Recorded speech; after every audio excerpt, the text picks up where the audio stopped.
നമസ്കാരം, ഞാൻ ടി സോമൻ. എല്ലാവർക്കും യുഗസാഗരത്തിലേക്ക് സ്വാഗതം. യുഗസാഗരം ചാനൽ ശ്രീനാരായണ ഗുരുവുമായി ബന്ധപ്പെട്ടുകൊണ്ട് ഒരു പരമ്പര ആരംഭിക്കുകയാണ്.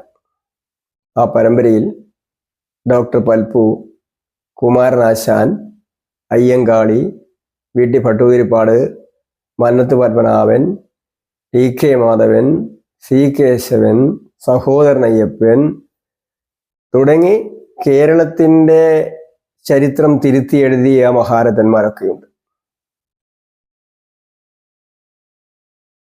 ഭഗവത്ഗീതയിൽ കൃഷ്ണൻ പറയുന്നുണ്ട്, പരിത്രാണായ സാധൂനാം വിനാശായ ദുഷ്കൃതം ധർമ്മസംസ്ഥാപനാർത്ഥായ സംഭവാമി യുഗേ യുഗേ.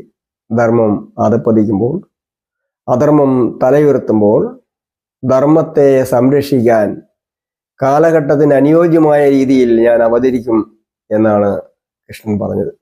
അതുപോലെ കാലഘട്ടത്തിന് അനിവാര്യമായ ഒരു സന്ദർഭത്തിൽ, അധർമ്മം നടമാടിയിരുന്ന സന്ദർഭത്തിൽ കേരളത്തെ സംബന്ധിച്ച് പറയുകയാണെങ്കിൽ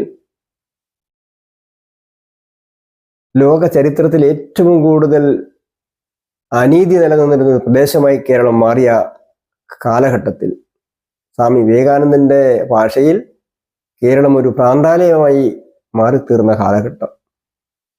കുമാരനാശാന്റെ ഭാഷയിൽ പറഞ്ഞാൽ, തൊട്ടുകൂടാത്തവർ തീണ്ടിക്കൂടാത്തവർ ദൃഷ്ടിയിൽപ്പെട്ടാലും ദോഷമുള്ളോർ, കിട്ടില്ലാത്തവർ തമ്മിലുണ്ണാത്തവർ ഒട്ടല്ലഹോ ജാതി കോമരങ്ങൾ. മനുഷ്യനെ കണ്ടാൽ പോലും അയിത്തം കൽപ്പിക്കുന്ന ഭയാനകമായ ഒരു കാലഘട്ടം. ഇന്നത്തെ തലമുറയ്ക്ക് ചിന്തിക്കാൻ പോലും സാധിക്കാത്ത ലോകത്തെ ഏറ്റവും പ്രാകൃതമായ പ്രദേശമായി നമ്മുടെ കേരളം മാറിയിരിക്കുകയാണ്. ആശാൻ പറയുന്നുണ്ട്, എത്ര പെരുമാക്കൾ ശങ്കരാചാര്യന്മാർ, എത്രയോ തുഞ്ചന്മാർ കുഞ്ചന്മാരും, ക്രൂരമാം ജാതിയാൽ നൂനമലസിപ്പോയി ഭാരതമാതാവേ നിന്മയറ്റ്.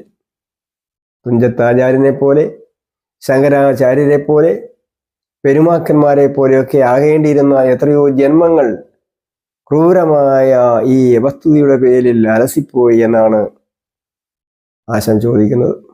അങ്ങനെ ഒരു കാലഘട്ടത്തിലാണ് 1856 ആഗസ്റ്റ് 20 അല്ലെങ്കിൽ ആ വർഷം ചിങ്ങമാസം ചതയ നക്ഷത്രത്തിൽ ചെമ്പഴന്തിയിലെ പുല്ലുമേഞ്ഞ ചെറുകുടിലിൽ ശ്രീനാരായണ ഗുരു ജനിക്കുന്നത്.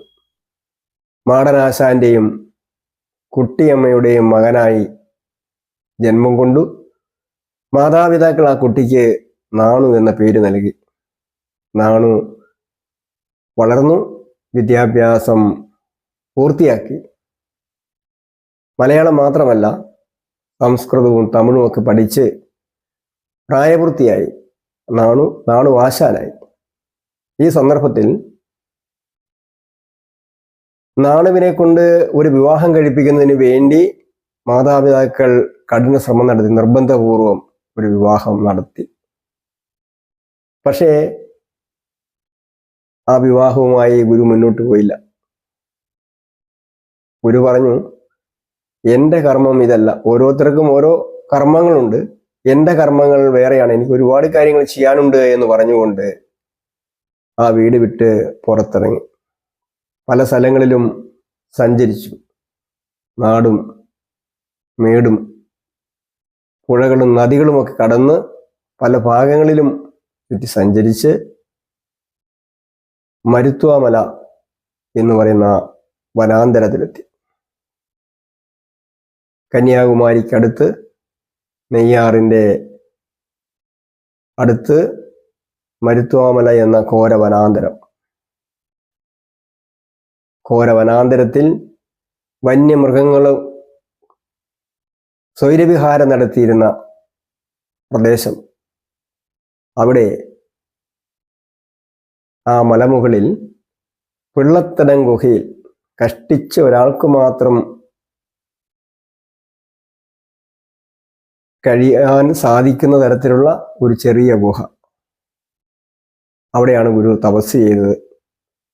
നീണ്ട കാലത്തെ തപസ്, ആ തപസ്സിന്റെ ഫലമായി അങ്ങകലെ ബോധിവൃക്ഷത്തിന്റെ ചോട്ടിൽ നിന്നും ബോധോദയമുണ്ടായ ബുദ്ധനെ പോലെ അസാധാരണമായ ശക്തി വിശേഷത്തോടുകൂടി, ഈശ്വര സാക്ഷാത്കാരത്തോടുകൂടി, ഈശ്വര ചൈതന്യത്തോടുകൂടിയാണ് ആ ഗുഹയിൽ നിന്നും ഗുരു പുറത്തു വരുന്നത്.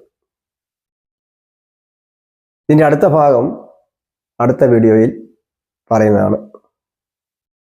എല്ലാവരും വീഡിയോ ലൈക്ക് ചെയ്യാൻ പറ്റുന്നവർ ലൈക്ക് ചെയ്യണം, ഷെയർ ചെയ്യാൻ പറ്റുന്നവർ ഷെയർ ചെയ്യണം, സബ്സ്ക്രൈബ് ചെയ്യാത്തവരുണ്ടെങ്കിൽ സബ്സ്ക്രൈബ് ചെയ്യണം എന്ന് അഭ്യർത്ഥിച്ചുകൊണ്ട്